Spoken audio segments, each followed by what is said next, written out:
1, 2, 3, 4. Hey everybody. I think that this is working. I'm having first day jitters.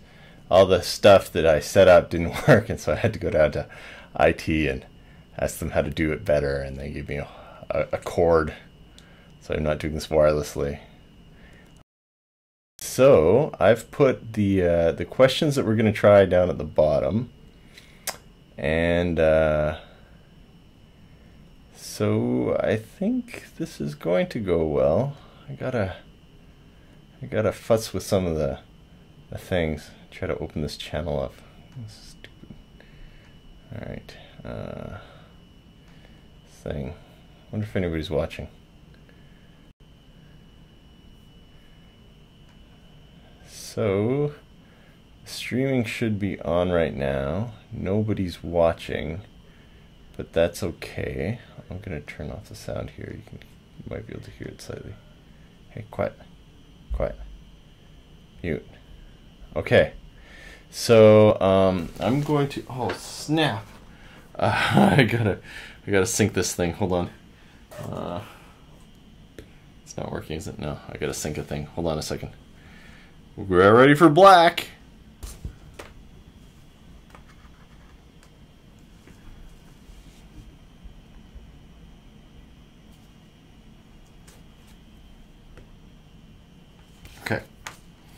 Okay, so hopefully that worked.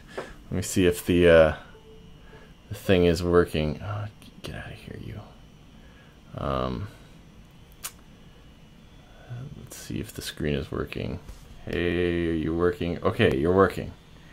So now I've got to erase this stuff. Erase all. Okay. I'm not sure if the size of this is too small. If it is, try to make your thing full size. There's another paint program I can use where I can change the size of it, but oh, maybe I should just use that one. All right, let's switch paint programs. This one's still on trial though. I think I don't think I've paid the fee for it. So, and I'm not sure if I like it very much, but I think you can change the paint size. So. Maybe new one. New. Oh no, that's not what I want. This. New page. And pen. So on this I can make a little bit of a bigger brush stroke. So maybe it'll work. Hi. Okay. We're going. And there's one person watching. Oh wait, it's me. So let's do it. So the way it's going to go is down at the bottom of this screen. There's a list of questions that I'm going to do. Just some sample questions. We're still at the very start of the term, so things aren't quite so frantic yet. But even then, it's fun to set up. And also, you've got an assignment due today and an assignment due on Friday. And the assignment's due on Wednesday. It's just the how to do mastering physics, but it'll still help a little bit. So, without further ado, let's start these questions. This is out of the white Missouri textbook. Wait, no, the black one. So there should have, when you bought your textbook for the class, it should have come with two different books. There's a black one and a white one. The black one is full of example questions and practice questions and assignment questions, and the white one's just talking about the principles and how things come together. So we're going to do these questions from the chapter, from the textbook chapter, and let's start. So question 1, 24. Chapter 1, question 24. I'm going to read it out loud to you. It says, a human generation is about 30 years, and the age of the universe is 10 to the 7th seconds. How many human generations have there been since the beginning of the universe? So obviously what you want to do is you want to go 10 to the 7 divided by 30. But these two don't divide because they have different units. This one has units of seconds, and this one has units of years. So before we do any dividing, we have to start by converting either from seconds to years or years to seconds. So let me try that. 30 years. I want to convert this into seconds, blank seconds. The question is, how am I going to do that? As a fun review, the idea here, I always tell myself, is you multiply by 1, okay? Because implicit in the units we're using is some length scale. So anytime, I don't want to change this overall value. And so anytime I modify this value, I'm going to do it by multiplying by the number 1. Of course, the number 1 comes in a variety of forms. For instance, there are, in 1 year, there's 365 days, right? And then in 1 day, there's, okay, hold on. Let me make myself some room here. In 1 day, there's 24 hours, and in 1 hour, there's 60 minutes, and in 1 minute, there's 60 seconds. Okay? And the idea being that if you keep this in mind where you're changing units, it's a lot easier to keep track of all the different units. The overall idea being that as we're working through this, I'll use this marker to show cancellation. Each of these has the value, each of these terms has the value 1, right? 360 days is the same as 1 year. 24 hours is the same as 1 day. But the lengths of the units are going to cancel out. Hours, hours, minutes, minutes, years, years. And then I just have to multiply all of these numbers together, and I end up with an overall units in seconds. 30 times 365 times 24 times 60 times 60. So there's 946080000 seconds in our 30 years. Okay, so this is the, what did it say? This is the lifespan? Oh, it's a generation. So this is 1 generation, and then so now we can go 10 to the 7 divide seconds divided by actually, you know, tell you what the truth, we can make our own quantity. We can call this seconds per generation if we want, and do something really sly here. Let's not overthink things here. 9.46 e 1, 2, 3, 4, 5, 6, 7, 8.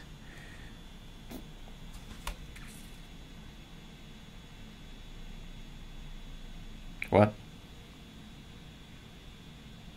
Oh, I'm sorry, I wrote this down wrong. This is supposed to be 17 seconds. Alright, so get out my calculator. The result of this is 1e17 divided by 9.46 e8. 105708245 generations. Hooray, that's the answer.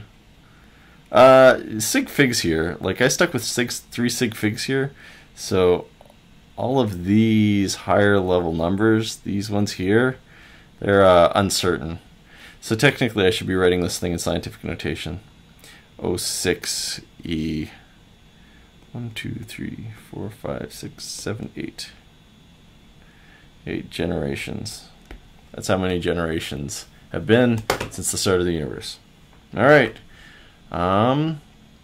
So I guess let's try a new page here. New page. Before I go on, actually I'll go back to the previous page. Let's see if anybody has anything to say in the chat. Nobody is streaming but me. So nobody has anything to say in the chat. Of course, on future episodes, maybe I won't start an hour late and you'll be able to ask me questions. Okay, And so we're still on chapter 1, question 56. I'll read it aloud. A test question gives the mass density of seawater and asks what volume is occupied by 1,000 kilograms of seawater. So they gave us the density, and then they give us the volume, 1.0 E3 kilograms, and okay, so to continue, I'll restart reading the question. A test question gives the mass density of seawater and asks what volume is occupied by 1.0 times 10 to the 3 kilograms of seawater. Someone answers 0.9843 meters. Without knowing the mass density value given, I've never actually told this, explain what's wrong with their answer. In other words, imagine this. You're given this particular question, you don't know this, you're in that, you're asked what the what volume. Oh, this is supposed to be in mass. No, erase it. Okay, there you go. Okay, in other words, we're imagining that we're in a lab and we're given this number here, and we're given this number here, and we're asked for this number here. And our lab partner tells us that the answer is 0.9843 meters, and we have to say that this is a bad number. Doesn't work. So why? The answer has to do with units, of course. That's part of the theme of this section. And density is kilograms, or units of mass, per meter cubed, or divided by volume. Okay. We're asked information about the volume. Volume is going to be in centimeters cubed or meters cubed or some variation, cc's even, cubic centimeters. But what our lab partner tells us is this answer.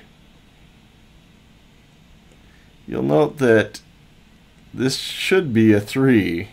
If they told us this was the answer and it was cubic meters, then we might say, well, okay, whatever, I want to go home too.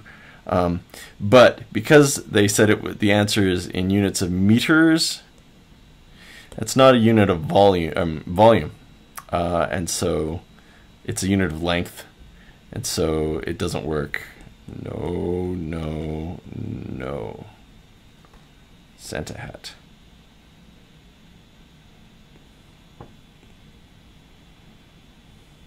All right. Time to go to the thing, see if anybody has any questions. Nobody is, nobody is online. Okay, we'll go to the next question. Next question in this is chapter 1, question 70.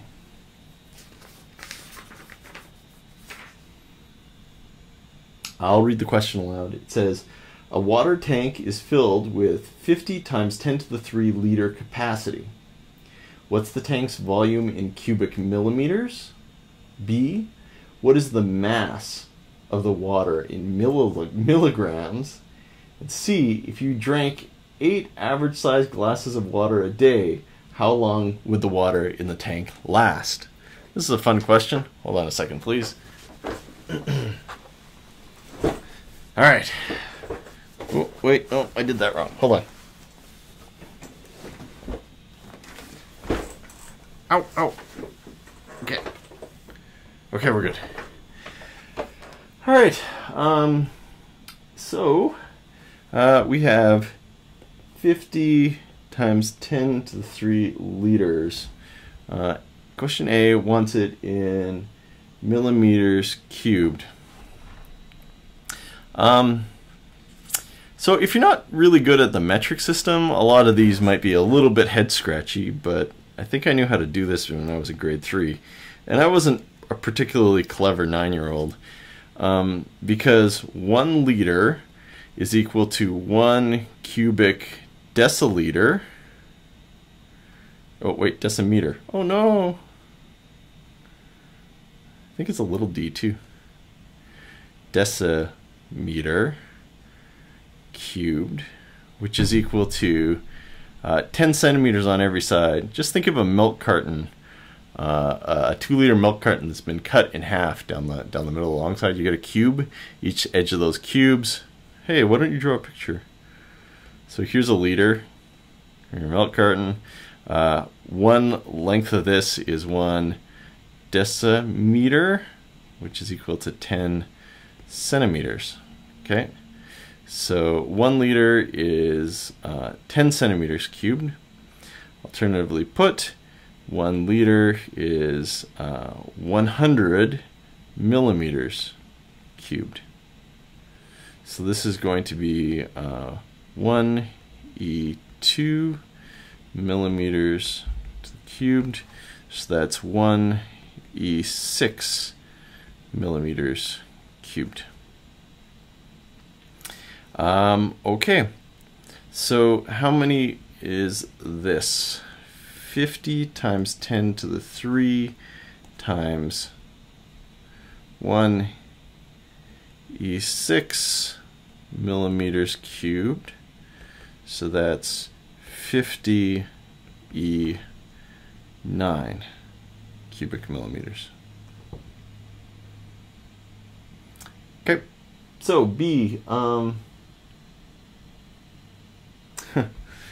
B, what's the mass?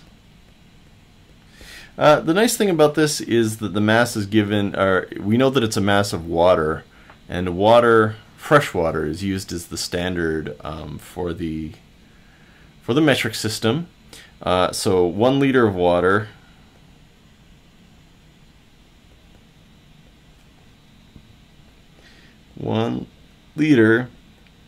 has a mass of 1 kilogram. So the mass of this is 50 times 10 to the 3 kilograms. And we want to know what it is in terms of milligrams. So 1 kilogram is equal to 1,000 grams. So it's equal to 1 million milligrams. So this is equal to 50 times 10 to the 3 times 1 E6 milligrams. So it's going to give you 50 E9 milligrams. Which makes sense because all this liter stuff is lots of fun, but maybe you also learned that a cubic milliliter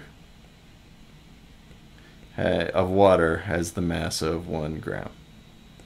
1 milligram. Remember that? And 1, anyway, no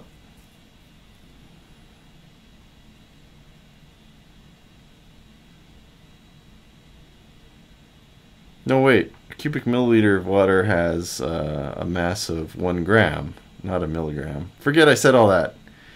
Like I said, I learned this stuff in grade 3, and it was a long time ago. Milliliters. That's why I'm not a chemist. Alright, I've erased it. Nobody has any evidence that I did the question wrong. Okay, so the last part of this question goes, if you drank 8 average-sized glasses of water a day, how long would the water in the tank last?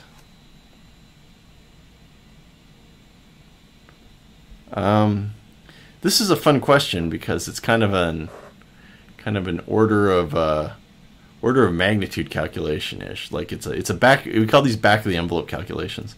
So the first question you have to ask yourself is like, how big's an average sized thing of water? I'm not sure. I think it's probably, one standard measuring cup. I think one standard sized measuring cup is 2. So I don't know about the glasses in your house, but I'm going to guess that one, not a measuring cup, but a regular sink cup has 2 cups in it.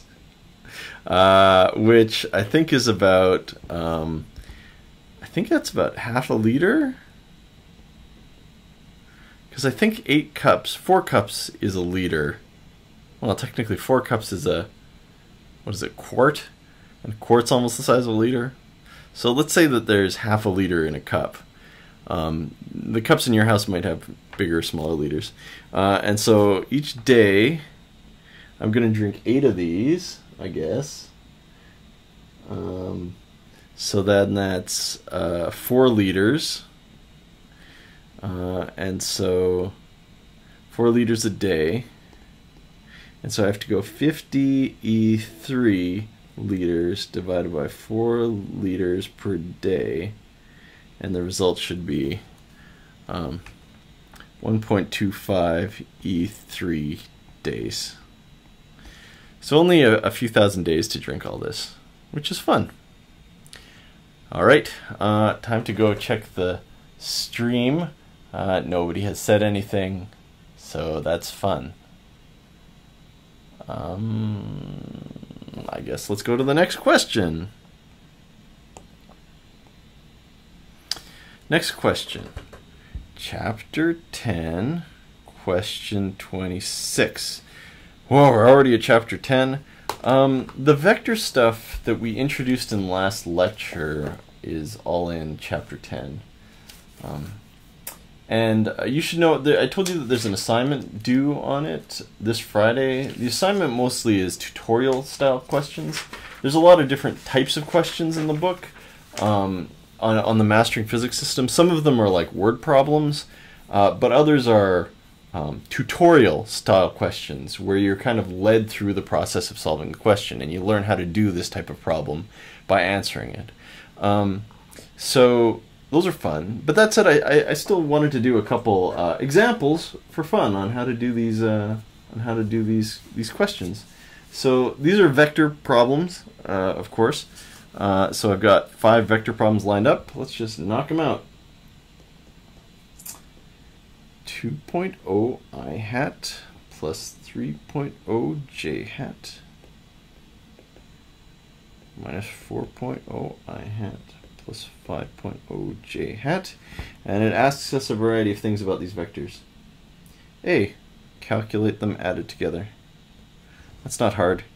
You just go 2.0 I hat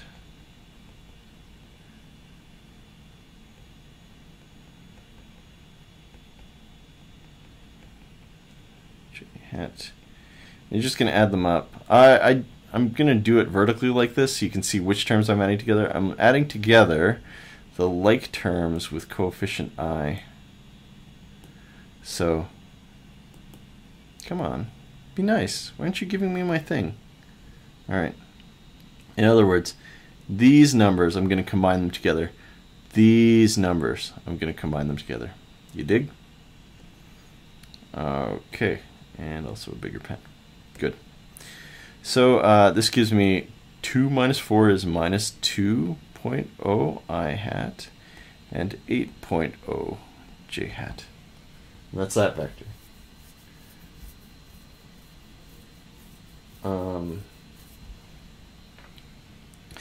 B. A minus B. So that's 2.0 I hat plus 3.0 j hat minus 2.0. No, wait. Oh, that's what the eraser's for. I'm kind of liking the stylus and pad. Minus 4.0 I hat minus 5.0 j hat. So there's B. I'm going to add them together. So the minus signs, here, let's narrate here. Boop, boop. Okay, so these minus signs are going to cancel out and turn into a positive sign because they cancel out, because that's how 2 minuses cancel out. So this is going to be plus 4, so it's 6.0 I hat, and then 3 minus 5 is minus 2.0 j hat. Okay, this is a fun question. If the direction but not the magnitude of B is allowed to change by any small amount you like, how large can this set of symbols be? This corresponds to the length. Oh, I can scroll down this. Oh, cool.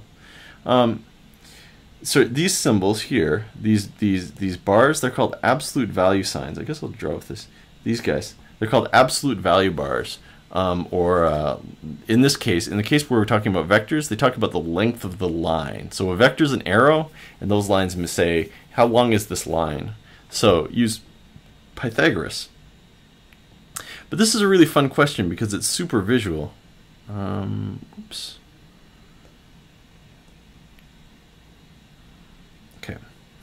So let me draw what this thing's all about. We're asked to add them together, add the two vectors together, and then, well, okay. So A is a vector that looks like this.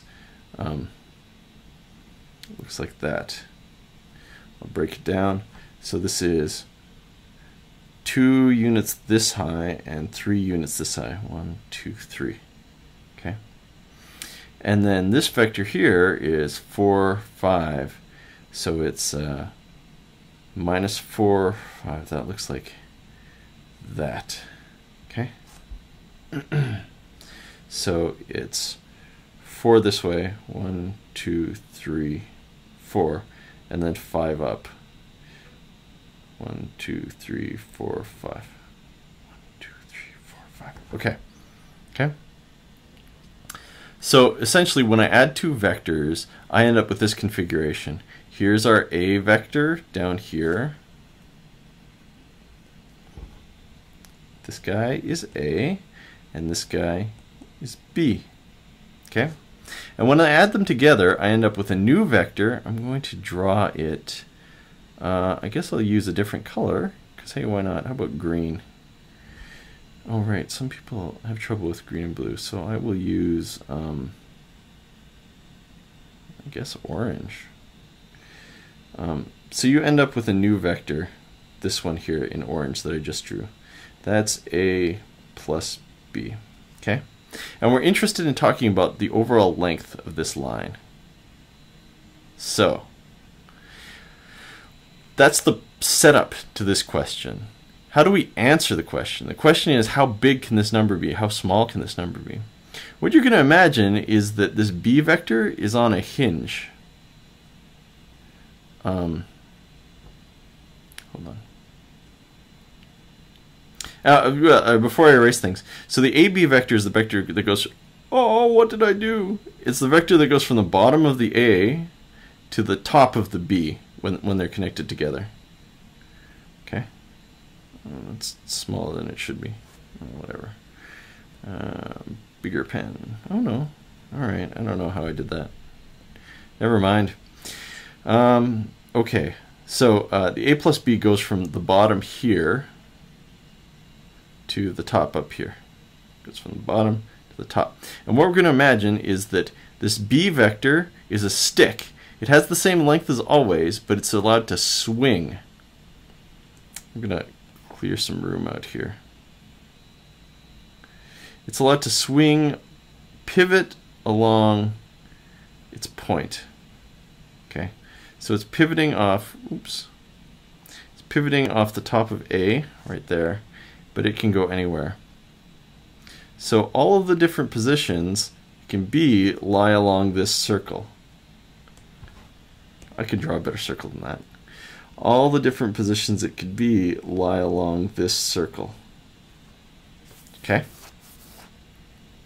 So, just imagine that we're doing this essentially. We're experimenting with this system and asking ourselves, hey, I can turn this B vector to be along so that its endpoint here is along any point on this. Like imagine you're setting the hands of a clock.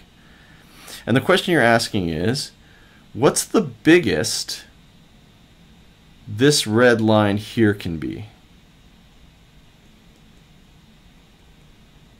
What's the longest? Well, if I turn this black thing over here, it gets longer and longer, right? So, for instance, if I moved it over to here, oh, I should have done that in black. Click. Whoops. Oh, blue. Where'd you go? You can tell this whole system's new. First day of class, you were like, how come Ben doesn't want the administration to know about this thing he's doing? And the answer is, because I'm still figuring out how to do it. So if instead I turned it to the right and repositioned it over here, then that would make this a plus b vector longer. See? On the other hand, if I turned it so that it was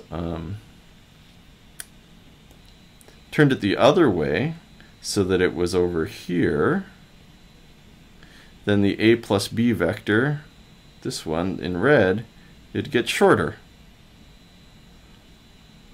Oh, I'll draw one more. So let's answer the long question first. We're going to twist it to the right and make it longer and longer and longer. And then you say, oh, hey, look, as I turn it to the right here, this line from the bottom of here to over here is getting shorter than it was before. So the maximum length is when they're aligned up.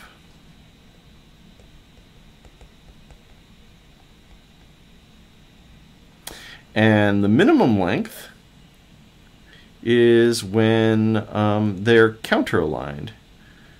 Let's see if I can clear out some of this area. Click, click, click, click, click, click, click, click, click, click, click, click, click, click, click, click, click, click. The minimum length is when our b vector swings in the opposite direction.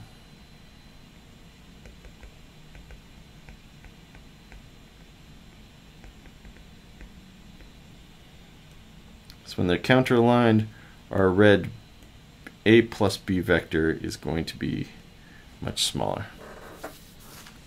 And so the only question we have to ask is, how long are they in these two cases? Well, in this case, the max length,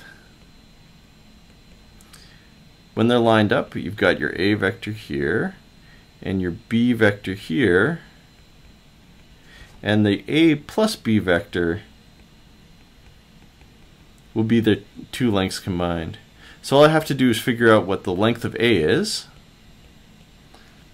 which you can find using Pythagoras, square root 2.0 squared plus 3.0 squared, which is equal to squared plus 3 squared 3.6, and the length of b is, you can find that using Pythagoras, it's minus 4.0 all squared plus 5.0 all squared.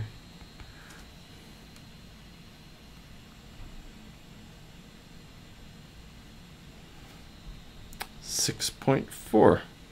Okay, so the max is when they're added to. Oh no! Sorry, my wife is phoning. Hello? Oh, here, hold on. Let me mute my call. I'm streaming on the internet right now.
News. Okay, where were we? Okay, right.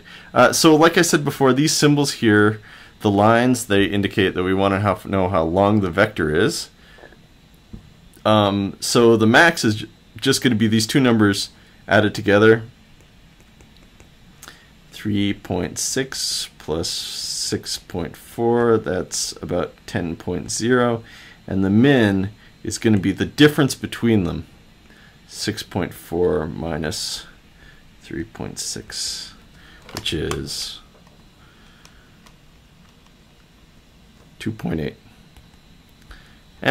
Okay, so quick point here. One,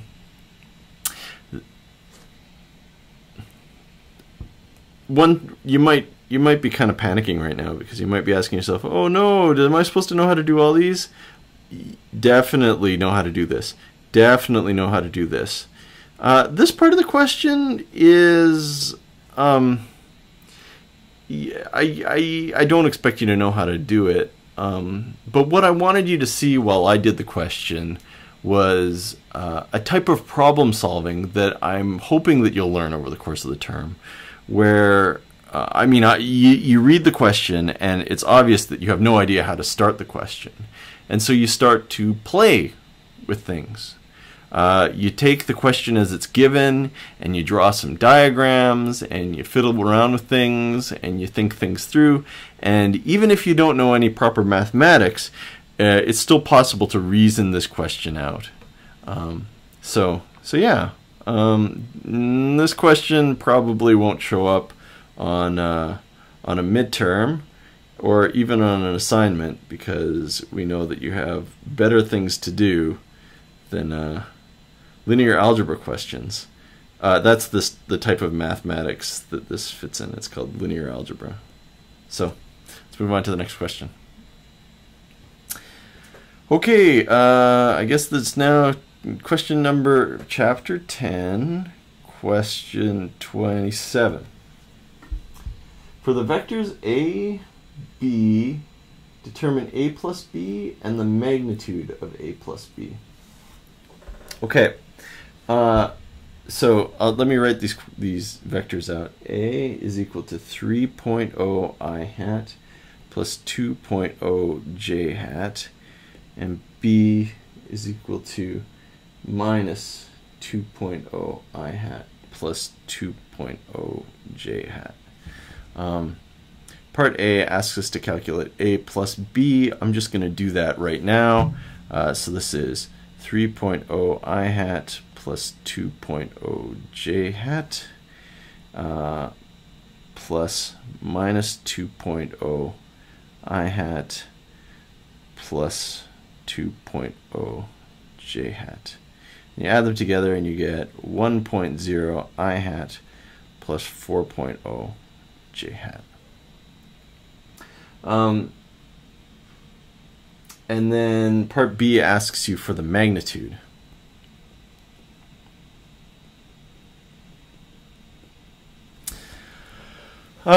So doing this calculation, calculation-wise, you just have to solve the procedure. There's a recipe for calculating it. It's just the I component all squared plus the j component all squared, which is equal to the square root of 17, which you can calculate on your calculator. 17, 4.12.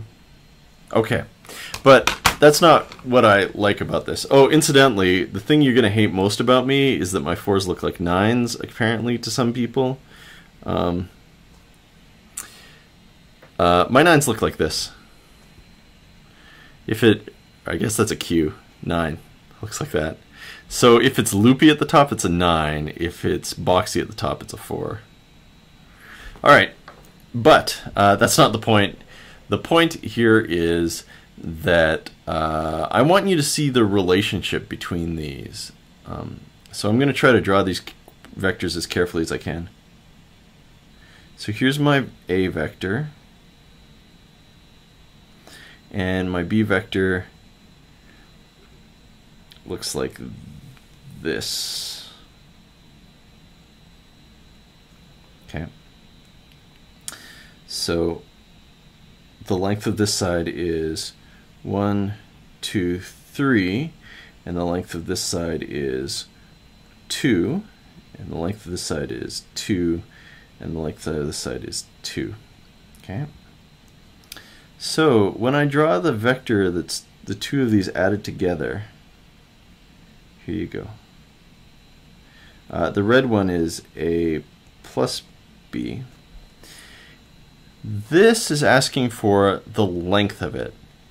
And when you're dealing with vectors and their components, that's what these numbers are called, they're components. When you're dealing with vectors and components, you're always talking about right angle triangles, because the components tell you the lengths of the sides of the triangle. Okay. So I just wanted to illustrate to you how these triangles come together. Maybe a blue one. Okay. So algebraically, this algebra we did up here is just us saying, to go to A, we went 1, 2, 3 to the right, and then B is 2 to the left.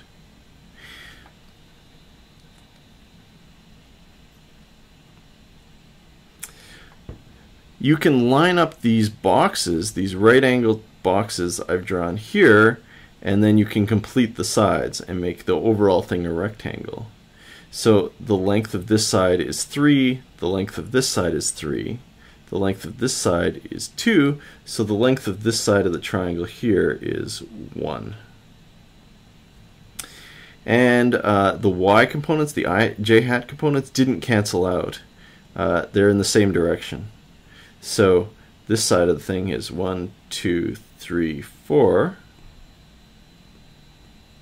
And so the length we're trying to calculate, the hypotenuse, is the hypotenuse of this triangle.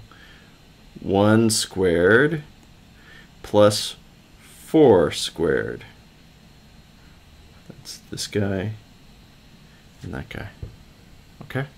So that's the relationship between all these. There's always a geometric relationship when we're doing these calculations. Eventually you'll get to the point where, you know, somebody tells you to do these calculations, and you will, just as I did, do it entirely algebraically. But it's helpful if you've never seen these before, at least once, to draw it out geometrically. All right, let me check the page, see if anybody's written any questions. No questions in the live chat. I'm going to write something in the live chat. I'm going to write hi. Hi. Okay. So I guess let's start with the next question here. Let's go to black again. This is chapter 10, question 28. Determine the polar coordinates of vectors A and B. This isn't something that's on the assignment, but if you see it early, it might make a little bit of sense to you. So there's a variety of different ways we can use to describe a vector. All a vector is at its heart is an arrow. So we can either describe one using components and say, oh, it's 3 blocks to the right and then 2 blocks up.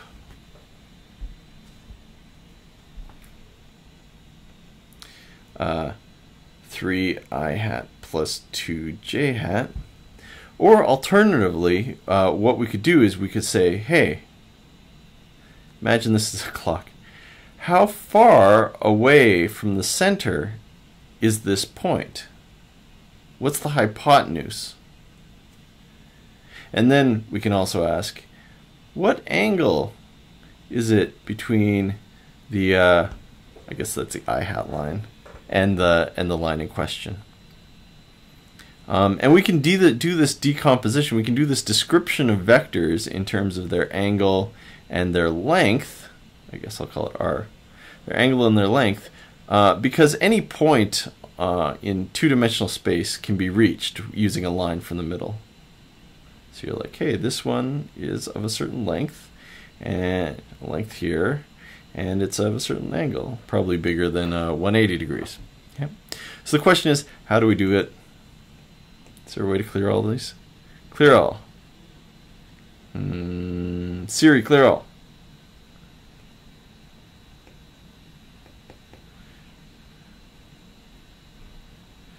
Nope. Nope. Oh no! No, what's going on? Go away! I don't want you. Oh jeez. Oh, I pressed the text button. Well then. Maybe this button?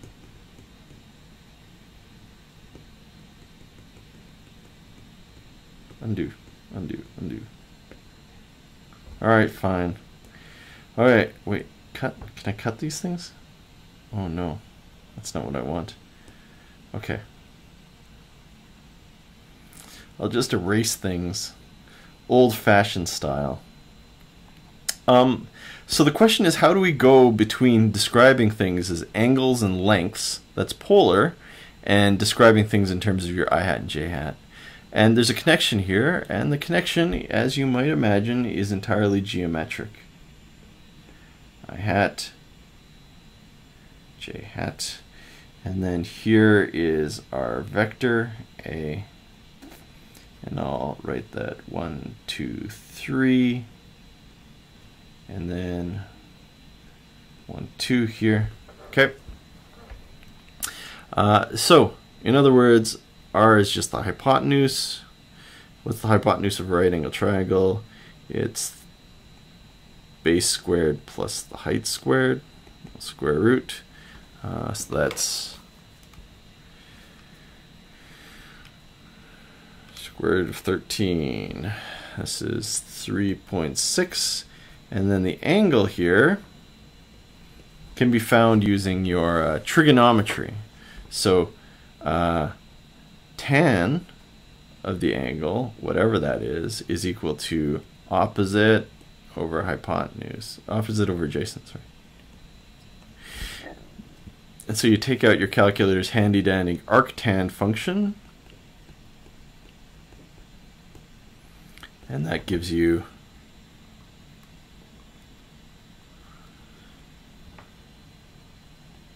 I realize that it's been a while since high school. So when I write arctan, sometimes this function on calculators is described tan inverse. Arcsine is sometimes written sine inverse.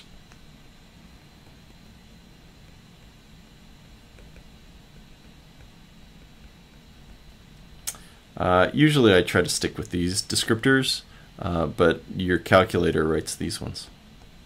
And I stick with these ones here because I teach calculus, and people are usually pretty confused.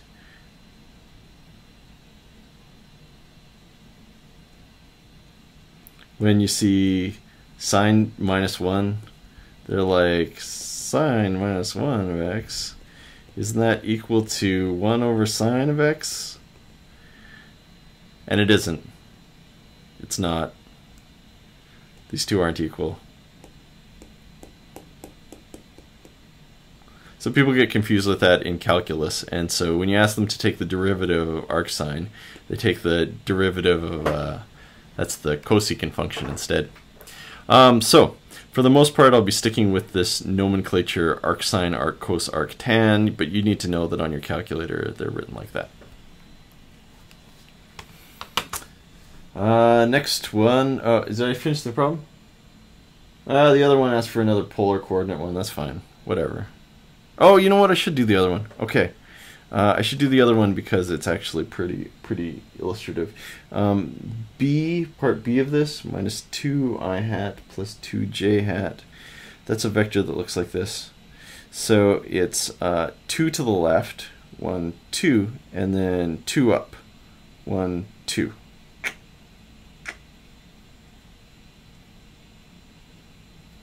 Okay, so that's vector B. The length of this vector, of course, minus 2 all squared plus 2 all squared. It's just the hypotenuse. It's just the square root of 8. 2.828. But But how do I figure out the angle? So what you're going to be tempted to do is you are going to be tempted to calculate this here angle. I wrote it as phi for a reason. Tan of phi is equal to the height over 2, and if you calculate that, hey, it's 45 degrees. Cool. 45 degrees isn't our answer. And it's not our answer because what we're trying to do in when we're talking about coordinates, there's a relationship between coordinates and these vectors, if you haven't noticed. Essentially, we're trying to describe the lengths of these arrows using two numbers. And there's always a choice that one has to make. But once one has made these choices, you got to stick by them. And one of these choices is orientation. So when I'm describing the arrangement of your vector with respect to, when you're describing the vector, essentially how far off goes like that, that's one of the numbers that you have to stick with. And so when we're over here and somebody asks us this problem, describe it in terms of polar, this is the angle we need to calculate. And it's not an angle that's difficult to calculate. You know how to do it. Theta is equal to 180 minus 45, so that's 135 degrees. I mean, hooray! It's not tricky. But what it is if you are unaware that if you don't draw the picture of what you're talking about, or if you try to over-rely on the tan function, this is what your answer is going to be. And it's not the right answer. That's the right answer. Long story short, draw a picture. There's a lot of ambiguity. If your high school math teacher didn't teach you, there's a lot of ambiguity with the inverse trig functions. There's a lot of ambiguity with the answers they give out. So when you're doing an inverse trig operation, it's often really helpful to draw the picture first. Okay, next question. Chapter 10, question 31. You leave your house and walk east for 1 hour, northeast for 1.5 hours, south for 1 hour, and southwest for 2.5 hours, always moving at the same speed. Wow. Okay.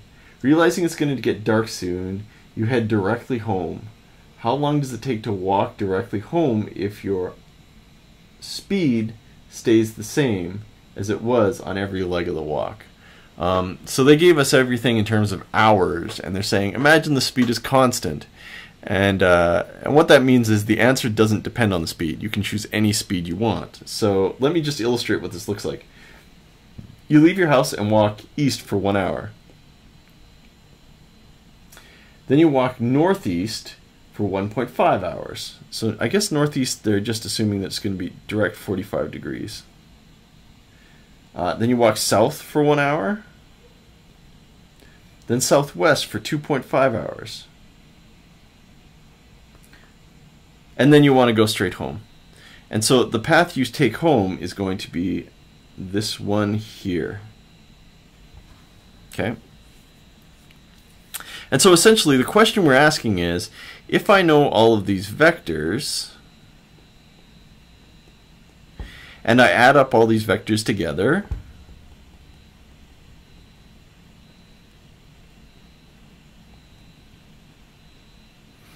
you end up with a plus b plus c plus d. That gives us this vector here. Does that show up in yellow? No, it doesn't. Guess I'll never use yellow again. This green vector here, a plus b plus c plus d, gives you that green vector there. So you'll notice the green vector and the red vector, if you're not red-green colorblind, I'm sorry, have the same length. And so essentially what we're interested in is figuring out how long this is.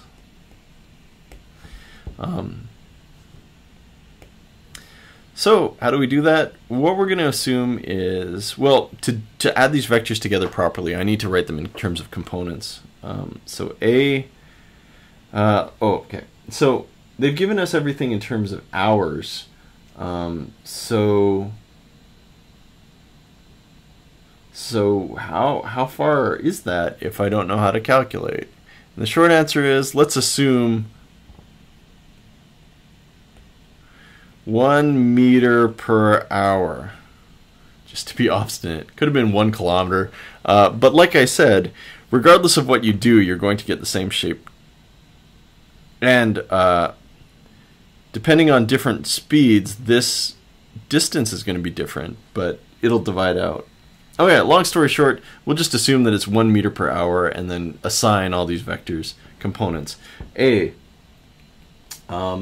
is east. So I guess I have to define my unit vectors. I'll do that here. I hat's that way, j hat's that way. Good. So A is east. So it's going to be 1 meter east. B. Oh, you know what? B is at some weird angle. I don't know the components of B off the top of my head. I'll have to figure these out. I'll come back to it. C vector is 1 south. So it's minus 1.0 meters j hat. And D, so B is this one. It's a mixed vector. D is this one. It's a mixed vector. I need to find those separately. So let's do that now. B, draw this vector. It's 1.5 long. And the angle here is going to be 45 degrees. So all I have to do in decomposing this vector is I need to draw a right triangle, figure out the lengths of the hypotenuses, figure out the lengths of the sides. It's going to be 1.5 times sine. I'm going to write it down. 1.5 times cosine 45, that's the bottom one. And then 1.5 times sine 45. So this length here is 1.06, and this length here is 1.06. And the last part of it is I need to ask myself, okay, am I walking in the direction of positive I hat or negative I hat? Positive j hat or negative j hat? So I'm going to compare. So this one is in the positive j hat direction. Right. Boop, boop. This one's in the positive j hat direction. This one's in the positive I hat direction. So I'm going to go with that. Plus 1.06 meters I hat plus 1.06 meters j hat. And then I have to do the next one. D has length 2.5, and so, but it's 45 degrees as well. And this angle here is also 45. So I'm going to use trigonometry to find this. 2.5 times cosine 45.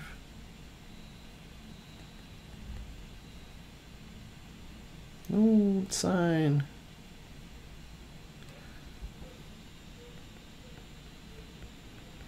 Okay.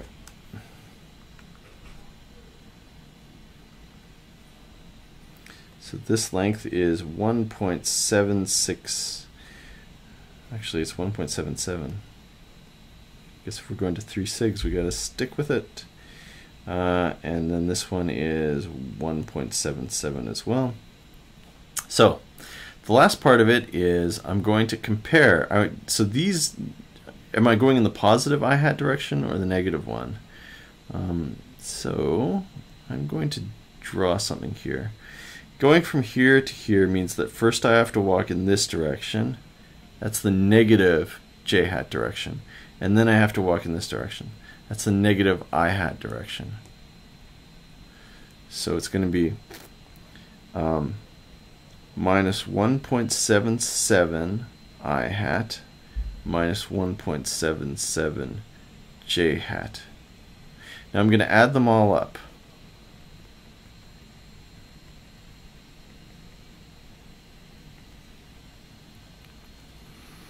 And the result is minus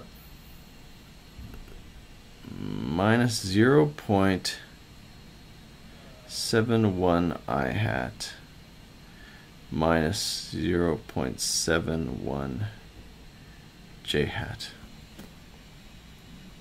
In other words, I found the distance I need to walk home. That's this guy here. That's this guy in green.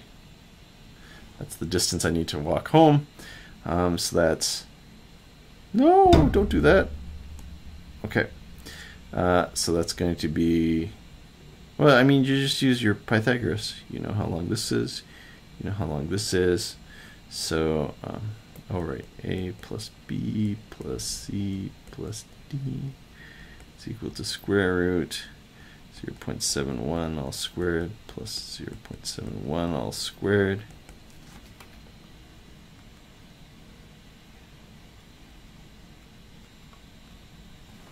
And the answer is 1.004, but sig figs means you can ignore that one.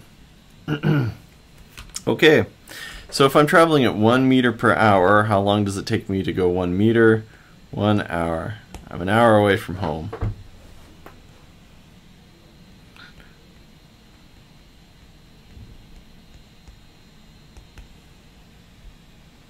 Okay, any questions? Let's go to the feed, see if anybody has any questions. Nobody has any questions. All right. 31. Oh, one more question left. Hooray! Last one of the day.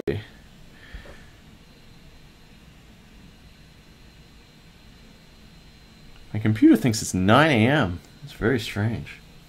Pretty sure it's not 9 a.m. All right. A plane travels in a straight line from position A to position B in 65 minutes, moving at average speed 400 kilometers per hour. In a car traveling from A to B, the driver finds the trip takes 600 kilometers long by the route he's forced to take, which goes straight south for a certain distance, then straight west for longer. At what angle south of west does the plane travel? Woof! How do you even start this question? You start by drawing a picture. So here's my airplane.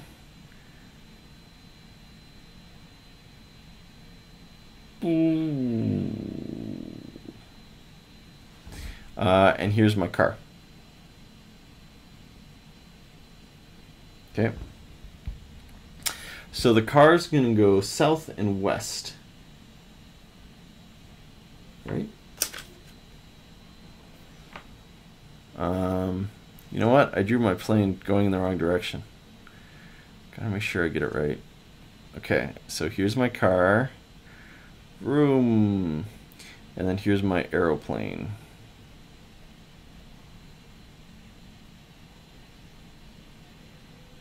Okay, so the car goes south, and then the car goes west, and it ends up at the destination.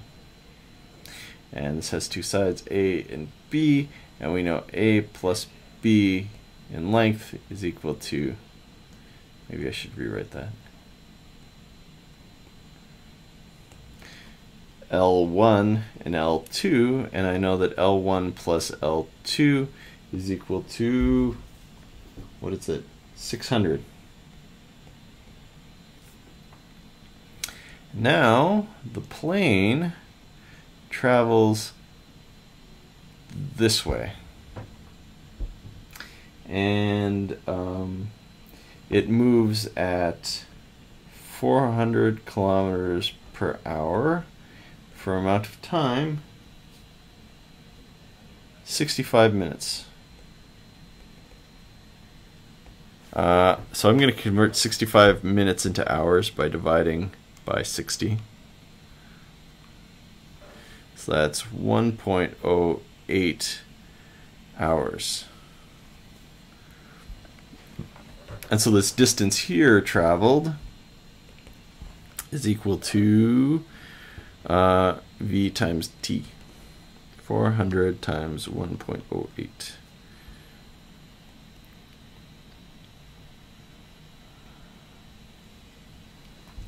Okay, and so the question here is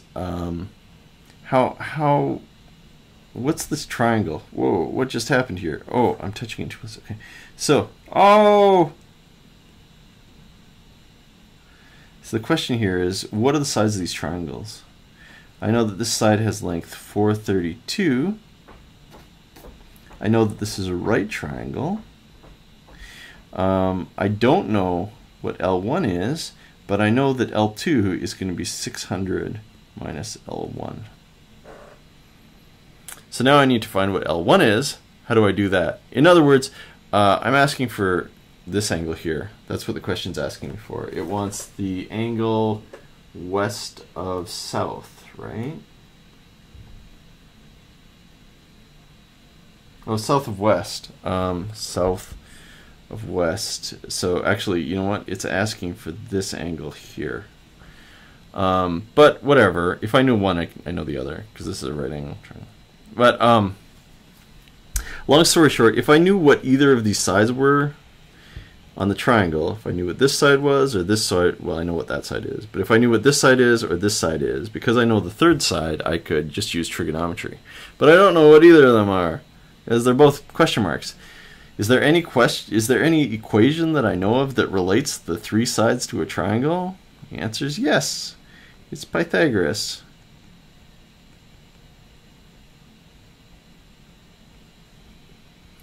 .432, that's the hypotenuse length, is equal to L1 squared plus 600 minus L1 squared. Oh no, I have to do algebra. 432 all squared is equal to L1 squared plus 3600 minus 1200 L1 plus, nope, yeah, 1 squared.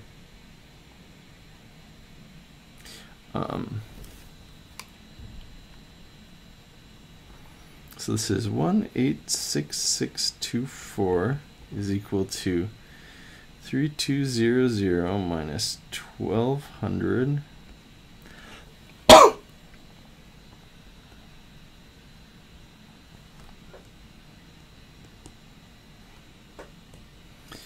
plus 2 times L1 squared. So then we, oh, gross. Then you either plug it into the quadratic formula,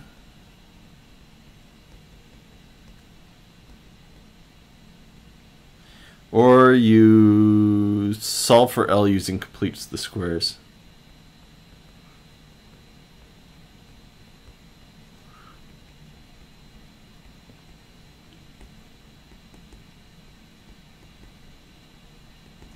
And that's what I'll be doing.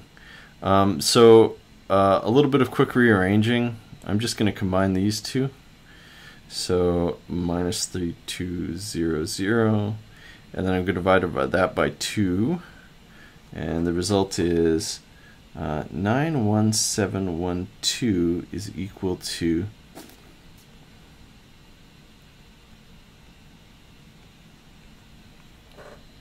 and now I'm going to add this term divided by 2 is 300, squared is, I just read that out, squared, 600 divided by 2 all squared. That's the complete the squares trick. And the result is plus 181712 is equal to L1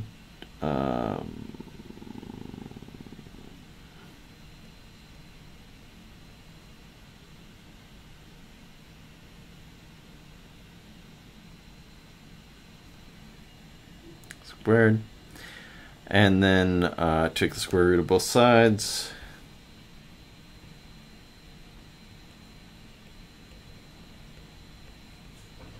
So L1 is equal to 726.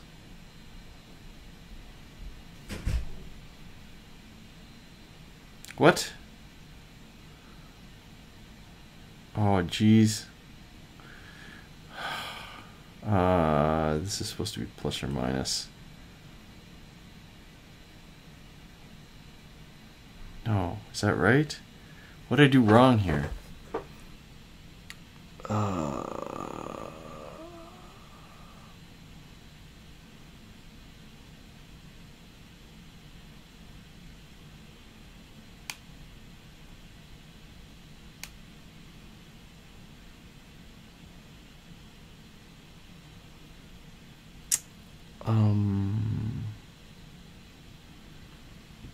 Where's the mistake?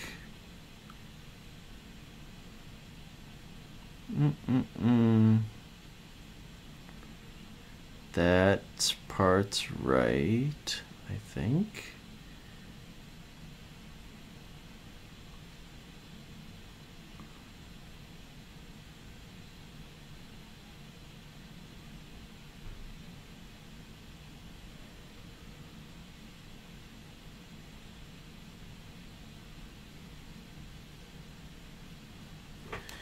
Yeah, so the answer becomes your 126. And then L2 would be 474. 126 plus 474 is equal to 600. 126 all squared plus 474 all squared. Square root answer. Oh no, there is a mistake here somewhere. Oh jeez.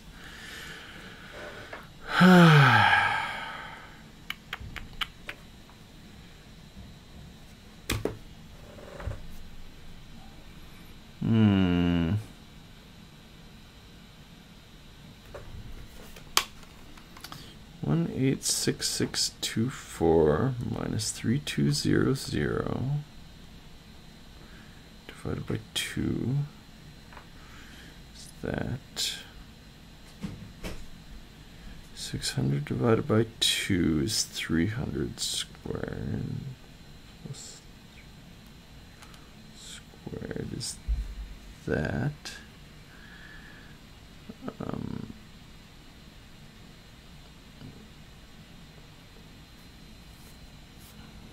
square root of that is 462, and there's two of them, but neither are bigger than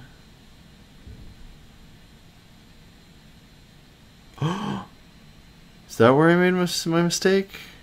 I did, up here. Up here. Look.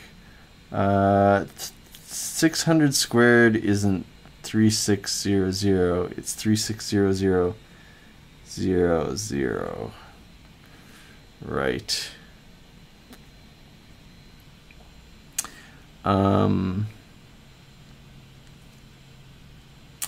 So I think 600 squared. Yeah. So if that's the case, then this equation quickly becomes 432 all squared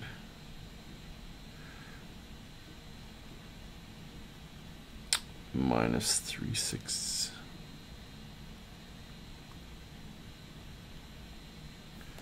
Okay. So this is equal to minus 17336. Ugh. Okay. Divide that by 2. And then this becomes 86688 with a minus sign.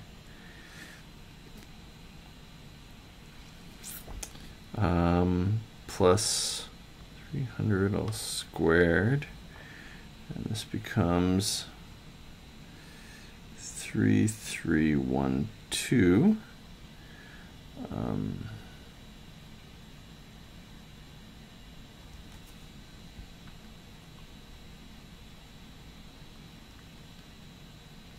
Right, and then the square root of that is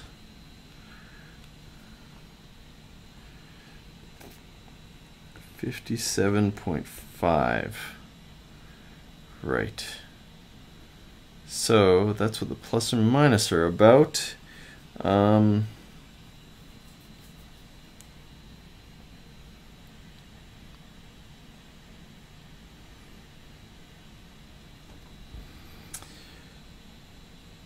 So let's say that this is 357.5. Then 600 minus that is, wait, 357.5, 600 minus answer. Yeah, okay. 242.5. Let's punch it into the Pythagorean equation. Square root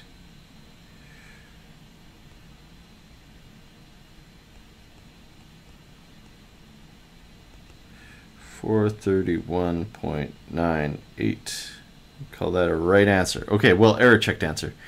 Okay, let's reread the question. Plane travels straight line from A to B, moving an average speed.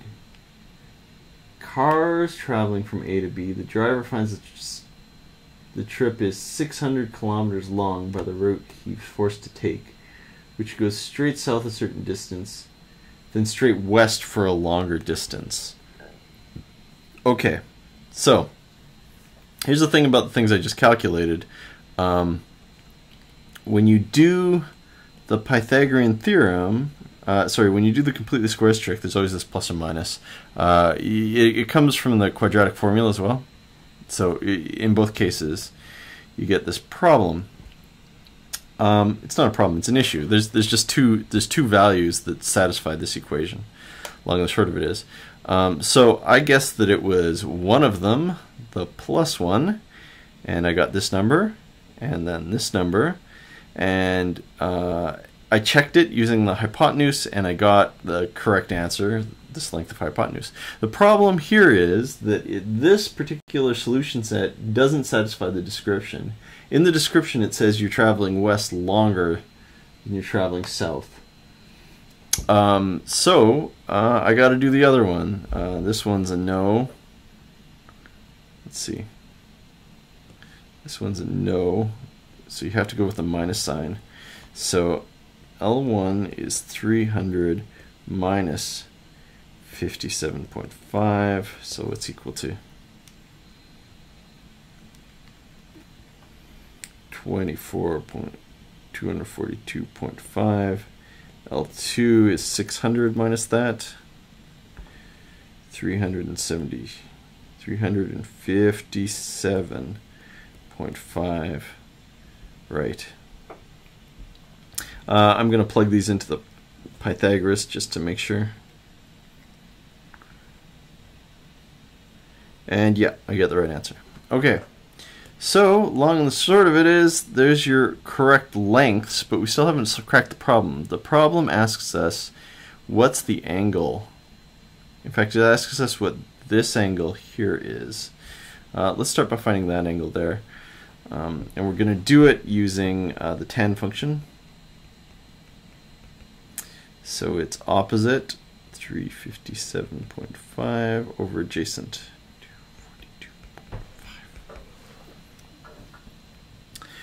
242.5. So theta is equal to arctan 357.5 divided by 242.5. And wait, did I do the arctan function? Arctan 357.5 divided by 242.5.